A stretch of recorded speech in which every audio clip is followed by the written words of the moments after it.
नमस्कार मित्रमैत्रिणींनो, मी आहे सरला, स्वागत करते सरला टॉक्स या चॅनलवरती। आज सगळ्या महिला मंडळाकडून खूप महत्त्वाचा प्रश्न घेऊन आले आहे सगळ्या पुरुषांसाठी। व्हिडिओ शेवटपर्यंत नक्की बघा। तर मला एक सांगा, जेव्हा तुमचं लग्न होतं तर जबाबदारी फक्त तुमच्या बायकोचीच राहते का? नातं तिचं एकटीचंच बदलतं का? तर नाही, नातं तुमचं दोघांचंही बदलत असतं। जबाबदारी तुमच्या दोघांची वाढलेली असते। मग आदर एकतर्फे का वाटतो? सगळ्या जबाबदाऱ्या फक्त तिनेच बघायच्या अशा अपेक्षा का ठेवता तुम्ही? तुमच्या आईवडिलांना तिला स्वीकारायला थोडासा वेळ लागेल असेल, परंतु ती स्वीकारते ना तेव्हा मनापासून स्वीकारते। सगळ्या जबाबदाऱ्या ती वेळेस पार पाडते।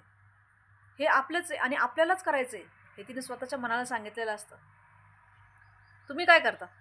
आपल्या बायकोचे आईवडील येते, जाऊ दे बघू, कधीतरी फोन करायचा, आपलं वरचं वरचं विचारायचं, परंतु कधी तुम्ही मुलगा म्हणून त्यांची विचारपूस केली का? तुमच्या आईवडिलांसारखं त्यांना प्रेम दिले का? त्यांना काय हवंय काय नकोय या गोष्टीकडे कधी लक्ष दिले का? ते तुमचा आदरही करता आणि तुम्हाला मुलासारखंही ठेवतात। पण तुम्ही फक्त मी जावई आहे, फक्त मी जावई आहे म्हणून एवढंच मिरवता का? जावायच्या पलीकडे जा, त्यांना मुलासारखं प्रेम द्या। ते तुमचं कर्तव्य आहे, तुमची जबाबदारी आहे, म्हणून सगळ्या गोष्टी पार पाडा। कदाचित तुमच्या बायकोने जर बघितलं ना की तुम्ही तिच्या आईवडिलांचा एवढा आदर करताय, त्यांना एवढं प्रेम देता, तुमच्या आईवडिलांनी ती दुप्पट चांगल्या पद्धतीनं स्वीकारेन आणि त्याची जबाबदारी चांगल्या पद्धतीने पार पाडेन। माझं बोलणं थोडंसं तुम्हाला कडू वाटलं असेल, थोडंसं वाईट वाटलं असेल, पण खरी परिस्थिती याच्यात काय वेगळं नाही सांगितलेलं, कुणाला राग येईन असंही बोललेलं नाही मी।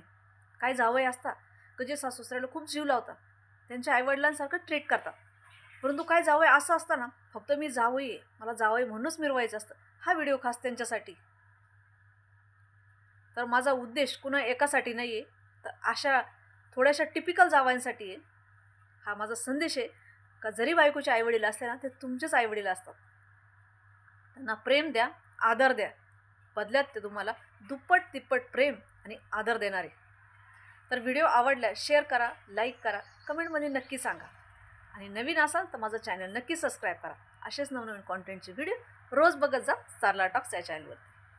तोपर्यंत नमस्कार।